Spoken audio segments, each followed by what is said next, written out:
Hola, buenas noches. Empezamos aquí un programa, el debate en esta vuestra y nuestra cadena que es Megavisión, y esta noche traemos aquí la figura de Ricardo Manuel Bueno Fernández, fallecido hace pocos días. Para hablar de él, esta noche estamos en esta mesa, empezando por mi izquierda, Francisco Díaz Villegas, María Luisa Peón, Pedro García Carmona y José Ramón Saiz, y Manuel Herreros como conductor y moderador de este debate. Espero que este sea el inicio de una serie de debates semanales en la cual todos los torreveguenses podamos ver, vivir y sentir nuestra ciudad. Sin más, el tema de Ricardo Bueno, como decimos todos, que además hace realmente honor su apellido a su persona. Si os parece, vamos a empezar hablando un poco de su perfil personal y luego hablaremos de su perfil político. Todos los que estamos en esta mesa hemos tenido muchas vivencias de él y junto a él, y yo creo que es tiempo de sacar esas experiencias y lo que algunos, como yo creo que María Luisa y yo, hemos aprendido junto a él, que yo creo que también es importante saber que ha sido un profesor en nuestra vida, un poco diríamos. Si te parece, María Luisa, podemos empezar por ti, sí, hablando de la figura. Yo quizá para mí sea de las personas que estamos hoy aquí a quien más difícil le resulte separar esa parte personal de Ricardo de su parte política, porque yo conocí a la persona de Ricardo Bueno a través de su actividad en política. Yo conocí a Ricardo Bueno porque nos presentamos juntos a unas elecciones municipales. Él encabezaba la candidatura del Partido Popular y yo figuraba en el puesto número 5 de esa lista, y ahí fue mi primer contacto con Ricardo. Yo, la verdad es que hay veces que razones, ¿no?, como la muerte de una persona te hacen reflexionar un poco sobre tus vivencias o tu relación con esa persona, y yo estos días he recordado que todo lo que yo aprendí de la mano de Ricardo Bueno en política, porque bueno, mis inicios en la vida pública no fueron a su lado, fui de su mano, y la verdad es que las primeras cosas, las primeras actuaciones que yo tuve que hacer en política en el Ayuntamiento de Torrelavega fueron un poco dirigidas o tuteladas por él. Y seguramente mucho de mi manera de actuar en política tiene su impronta. Yo valoro mucho, y que hay veces que no es posible separar lo político de lo personal porque el carácter imprime, ¿no?, todo lo que haces. Yo valoro sobre todo de Ricardo, y lo he sabido apreciar a medida que he ido pasando el tiempo, esa capacidad infinita para el diálogo y para las relaciones personales, que me parece que es un grandísimo valor en un político. Y luego, bueno, ya me imagino que a lo largo de este programa podremos hablar de algunas cosas más, ¿no? Pero si su figura como partícipe de la Constitución española me parece que también es muy relevante para la ciudad de Torrelavega también. Muchas gracias. Pedro. Bueno, pues yo buenas tardes, y primero desearos que tengáis una larga trayectoria en esta etapa que iniciáis, porque creo que es acertado este tipo de programas, ¿no?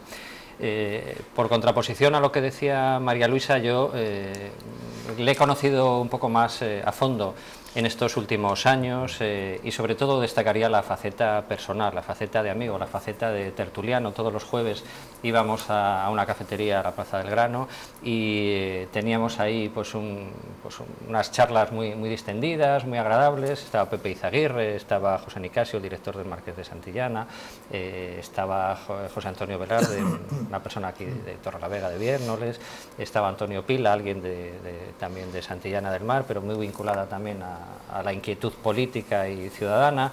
Y hablábamos de muchísimos temas, y yo creo que sobre todo ese aspecto de diálogo, ese aspecto de coloquio, ese aspecto de una persona preocupada por la ciudad, una referencia desde luego para Torrelavega en una etapa importantísima en la transición democrática, y yo creo que poco a poco seremos conscientes de esa importancia que ha tenido Ricardo Bueno en la defensa de Torrelavega, en la defensa de Cantabria, de una serie de valores, y ese aspecto de una persona preocupada por su historia, preocupada por sus raíces, pero esa persona afable que estaba tomando un café y era cantidad de personas que pasaban por allí y le saludaban, y cada una tenía sus circunstancias personales, su anécdota. Esa parte yo creo que es con la que me quedo.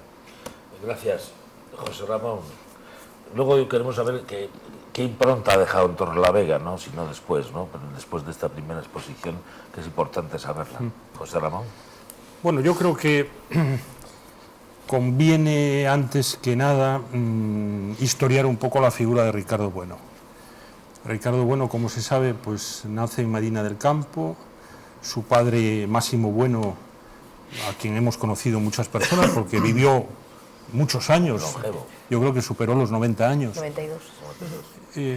Era técnico de correos, igual que su hijo, que Ricardo. Se trasladó aquí a Torrelavega como jefe de correos. Vivieron en la sede de correos. Ricardo estudió en el Instituto Marqués de Santillana, hizo sus estudios de gestor administrativo y después se entroncó con una familia muy importante en Torrelavega como ha sido la de Luis Pando. Luis Pando ha sido una figura extraordinaria, yo creo, en muchas facetas en la vida torrelaveguense. Fue miembro de la Cámara de Comercio, fue concejal por el tercio familiar entonces en el franquismo, que tenían siempre pues, un plus de representatividad mayor que el resto de los concejales que eran por elección de segundo grado. Luis Pando también fue un gran hombre de la hostelería, tuvo, digamos, los grandes establecimientos de aquel tiempo como el Florida y el Sport, pues fueron de su propiedad, y el Hotel Marqués de Santillana, el Hotel Los Infantes en Santillana del Mar. Es decir, que ahí Ricardo también entroncó con una familia muy importante. Yo creo que ahí se unieron dos familias significativas ya de Torrelavega, la familia de él, de la familia Bueno, y la familia de Pando. Los inicios míos con Ricardo Bueno comenzaron, yo creo que en los años 70 más o menos, que le conocí.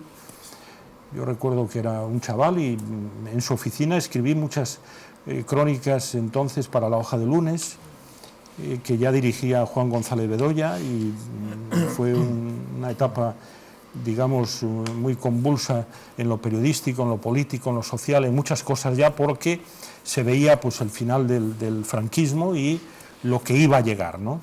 Y ahí es donde irrumpe la Joven Cámara, y vosotros que fuisteis presidentes de la Joven Cámara, pues sabéis mucho más que yo. Y yo creo que de ahí valoraría el talante democrático que tenía Ricardo Bueno. Yo creo que Ricardo Bueno, cuando termina en la UCD, apoyado por todo el movimiento de Joven Cámara y de todas las personas que estaban en torno a la Joven Cámara, termina en la UCD, era por un compromiso democrático, porque se veía que la UCD podía llevar a España a una democracia en aquellas elecciones del 15 de junio, porque ya su líder, Adolfo Suárez, pues había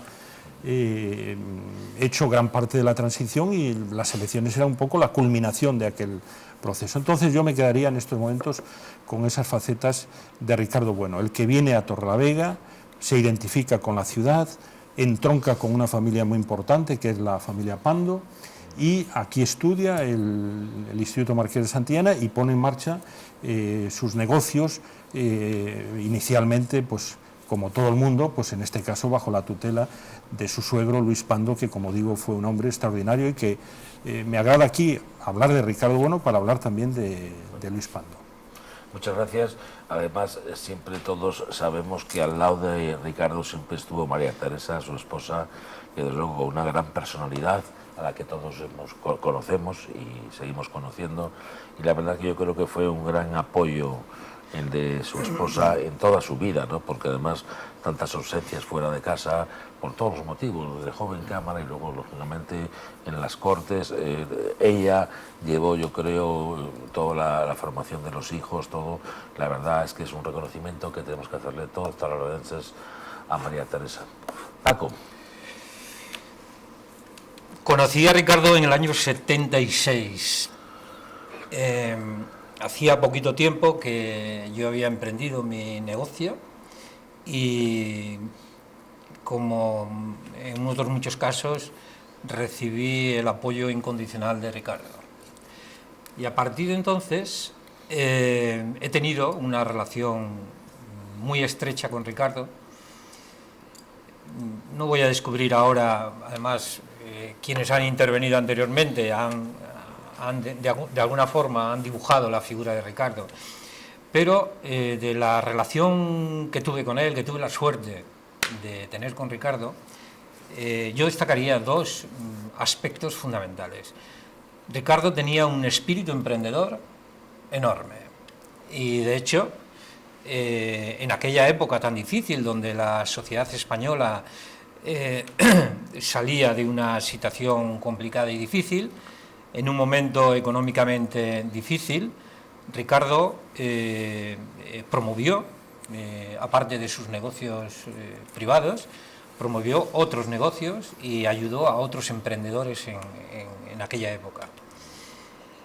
Y después destacaría también su generosidad. Creo que es el aspecto humano más destacable de Ricardo, su generosidad. Y bueno, yo podría contar aquí muchas anécdotas que quizá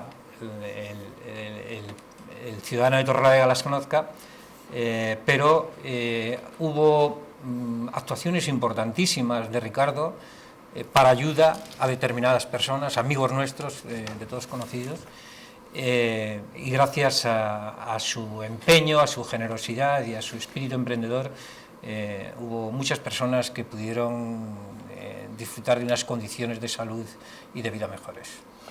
Totalmente de acuerdo, y me sale el nombre de Ignacio Goñi, perdona que te diga, porque os puedo contar una anécdota. Gracias a él al final se fue a operar a Birmingham, en el estado de Alabama, y el doctor era el doctor Kirkling. Y te digo todo esto porque un día por la tarde, estando él allí en Estados Unidos operado, me dice él: Manolo, tú que sabes un poco de inglés, ¿por qué no tratamos de hablar con él? Pero así, abajo, en la acera ahí, ¿no? Digo, pues venga, vamos a su oficina, no sabíamos ni el teléfono, ni nada, ni la clínica, como se llamaba, yo creo. Oye, al final, logramos hablar con ellos. Me recuerdo además que inclusive económicamente se le ayudó, porque luego no sé si la Seguridad Social se lo abonó después o no. Y me acuerdo la despedida en la estación del norte de Torrelavega, él y Ignacio y su esposa yendo para Madrid para coger el avión, que inclusive el mismo Ignacio decía: no sé si será la última vez que nos veremos, no sé si os pagaré, con ese humor negro que tenía él también realmente. Y sinceramente eso es uno de los hechos, que hay muchos más, desde luego, por supuesto. Hay otra faceta también de él que yo me gustaría comentar ahora mismo, y tiene una relación directa con él, que es la fundación del periódico Cántabro. José Ramón, danos una pincelada del periódico Cántabro y de su participación también en él. Bueno, has hablado del tema de Goñi, y yo creo que por un cierto pudor familiar no has citado el nombre de tu hermano. Tu hermano Carlos Herreros tuvo un papel importantísimo, porque fue el que dio el nombre de ese doctor que podía operar a Goñi en Estados Unidos. Y ahí es donde funcionó la solidaridad de aquel grupo, Ricardo Bueno, Gonzalo Sánchez Moreno, Ernesto Gómez, una serie de personas que hicieron mucho por Ignacio Goñi, que, como se sabe, pues fallecería muchos años después, casi 20 años después. Es decir, que aquella operación le dio una importante vida todavía a Goñi, porque estaba muy delicado. Es decir, Goñi se podía haber muerto en aquel tiempo de los años 70, a principios de los años 70, en cualquier momento, y sin embargo aquella operación le dio todavía una larga vida hasta el año, creo que murió en el año 94, creo recordar. Sobre el periódico Cántabro, como sabéis los que habéis sido presidentes de Joven Cámara, todos al comienzo del año, porque teníais solamente un año de mandato, que poco se puede hacer en un año, pero bueno, cuando se pone ilusión y tesón se hacen cosas. Pues cada presidente decía: bueno, pues mi objetivo esencial va a ser este, aparte de que se podían poner sobre la mesa otras actuaciones que se llevaron adelante, y en la etapa de Ricardo también se llevaron otras cosas importantes en desarrollo y en eficacia positiva. Pero él dijo que quería que Torrelavega contase con una publicación, en este caso quincenal, desde tiempos de Dobra, en el año 53, Torravega no había contado con una publicación y bueno, la puso en marcha, su presidencia de la Joven Cámara, que terminaba en enero, yo creo, del 77, pues fue capaz de que en diciembre del 76, que recuerdo la portada de aquel número inaugural de Cántabro, que era los mineros abrazándose, saliendo del encierro de muchos días en la Real Compañía Asturiana de Minas, y por tanto ese periódico que se hizo además con participación popular, porque se hicieron unos estatutos, digamos, democráticos, como era el espíritu de la Joven Cámara, donde nadie podía tener más de 20 acciones, donde el nombre de la publicación se decidió democráticamente, incluso el nombre de la sociedad, y todo ese proceso le tocó a Ricardo Bueno, y a él debemos, y a la directiva que le acompañó en esos trabajos, pues debemos que Torravega durante 3-4 años, en momentos claves de la historia local y de Cantabria, tuviese una publicación propia que ahora se echa mucho en falta, porque no hay dónde debatir, donde no hay, salvo ahora que tenemos este medio que vuelve Vegavisión, pues no hay muchos medios donde debatir las cosas en Torravega. Y yo creo que Ricardo también se rodeó de personas que en ese objetivo de Cántabro fueron muy positivas. La directora Carmen Sollet, que era de Torravega, es de Torravega, y era una joven periodista del diario Alerta, que había terminado su carrera en Navarra. Después tuvo otro director que fue José Antonio González Casares, que también periodista de Torravega. Mauro Muriedas, que fue el gerente. Es decir, ahí se articuló, digamos, toda la sociedad inteligente, democrática de Torravega en torno a Cántabro, y se puso en marcha esa publicación, que fue después clave pues en defender la autonomía de Cantabria, en defender la regionalización, el Estatuto de Autonomía, frente a una prensa, el diario Montañés y Alerta, que el Alerta, porque todavía dependía del Estado, pues se quedaba muy atrás, el diario todavía se quedaba muy atrás, y solamente La Hoja de Lunes y Cántabro dieron la batalla en favor de la autonomía y del Estatuto. Por eso yo creo que la figura de Ricardo en este tema concreto de Cántabro fue muy importante y muy valiosa. Se rodeó incluso también de artistas muy importantes. Pedro Sobrado, que entonces acaba de venir de París, de Francia, pues hizo la cabecera de Cántabro, hizo también el anagrama, y otros artistas de Torravega pues contribuyeron a fomentar esta publicación, que Torravega carecía de ella. Es decir, ves por ahí pues muchas ciudades de tipo Torravega que tienen su periódico, tienen su publicación, y Torravega pues desde los años 50 carecía de aquella publicación Dobra, de la que nada más que queda un testigo, que es Julio Sansaid, y no se había dado la oportunidad de tener una publicación propia. Por eso fue muy positivo aquel tiempo, donde además tantas ilusiones se ponían en un empeño de salir del franquismo para entrar en una democracia, en un sistema occidental, ¿no? Creo que Sí, cuando cómo no. hablabais de la defensa de la autonomía, yo creo que también perteneció a DIC, ¿no? Ricardo, ¿no? no lo sé, no Yo recuerdo juraría ahora. muy al principio. No, y digo porque conozco bien el tema. No. No nos miraban especialmente bien Favorable. los fundadores de ADIC en aquel momento a los de la Joven Cámara. Y sin embargo, los de la Joven Cámara sí que, de forma indirecta, sí que ayudamos también a que ADIC, lógicamente, tomase el impulso que tomó en aquel momento. Pero de forma directa no, razones que no voy a explicar ahora, pero efectivamente no. Como tampoco éramos bien vistos por la Cámara de Comercio, pero... Sí. Yo quisiera... No, pero perdóname, ¿no? Dime algún porqué de esos también, ¿no?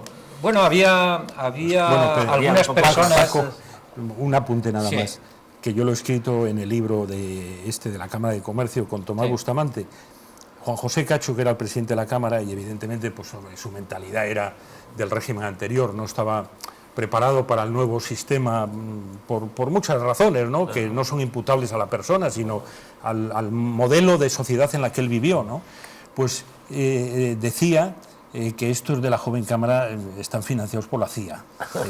Y entonces os impedía acceder a las instalaciones de la Cámara de Comercio y por tanto dificultaba el que la Joven Cámara pudiese realizar acciones más importantes, ¿no? Y eso que aquí se llama Joven Cámara, en Francia y en otros sitios se llama Joven Cámara Económica, es decir, que tendría más relación con las cámaras de comercio, ¿no? Aquí nos quedamos solamente de Joven Cámara. Hablando de Joven Cámara, Paco, tú eres uno, bueno, aparte que tú también sabes por la historia, Paco, ¿qué papel fue el de Ricardo dentro de unos de los fundadores, ¿no? Diríamos? ¿Tú te recuerdas de los inicios? Pues adelante, cuéntanos. A mí me incorporó Ricardo a la Joven Cámara en el año 76, cuando él era presidente.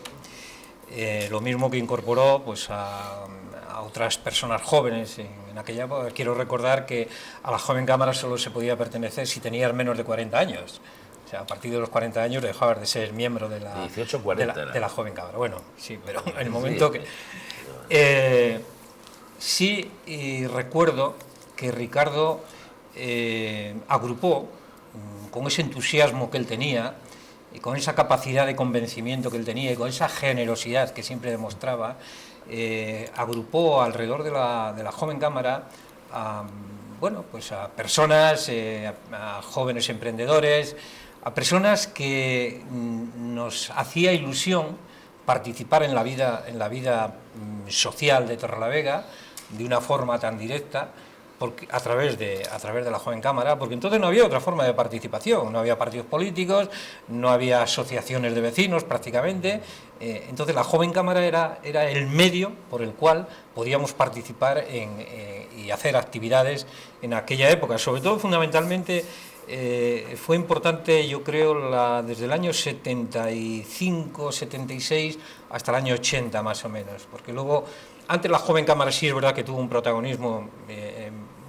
importante, pero yo creo que los momentos más importantes de la Joven Cámara fueron desde Ricardo hasta el año 80, 81 aproximadamente. Luego, lógicamente, la actividad de la Joven Cámara, una vez que los partidos políticos empezaron, lógicamente, su actividad, pues parece que se diluía todo lo que estaba alrededor de ellos, ¿no? Incluso yo recuerdo una anécdota de un miembro del Partido Socialista de aquí de Torrelavega, un miembro importante, que en una ocasión me dijo que con los partidos políticos sobraban todas las asociaciones de vecinos, Joven Cámara, etcétera, etcétera.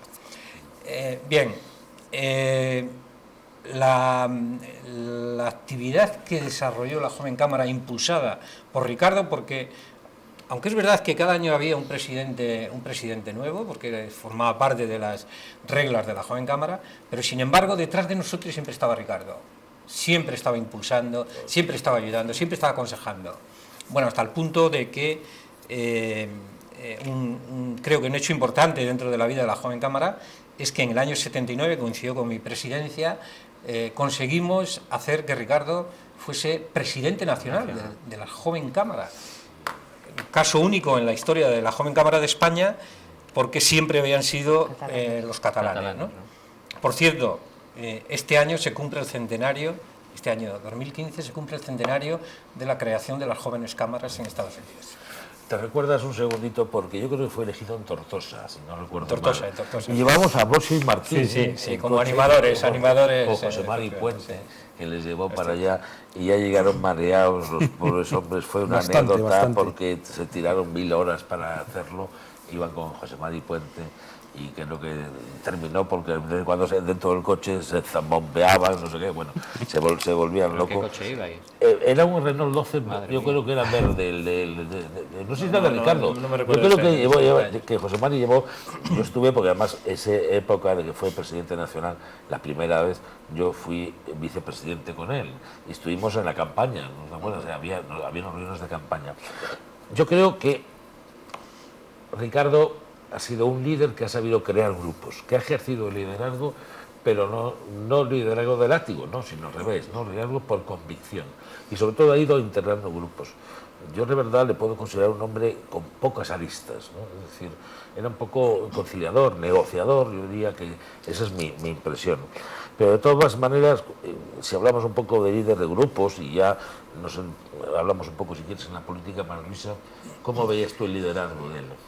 Bueno, yo la verdad es que lo vi de manera bastante natural porque fue mi primera experiencia y entonces en ese momento el liderazgo que yo aprendí a valorar fue el que él ejercía en el Grupo Popular entonces. Era mi primera experiencia como concejala, mi primera participación en política y no tenía tampoco otros elementos, ¿no?, para hacer comparaciones. Entonces, pero sí lo he podido vivir después, ¿no?, que hay muy diferentes maneras de ejercer la política, como hay tantísimas, infinitas maneras de ser las personas. Hay que recordar también que era una época que era para el Partido Popular era una época difícil desde el punto de vista electoral, porque los resultados que conseguíamos en las elecciones en aquella época pues eran los que eran. Sacamos 5 concejales en la legislatura en la que él encabezó nuestra lista.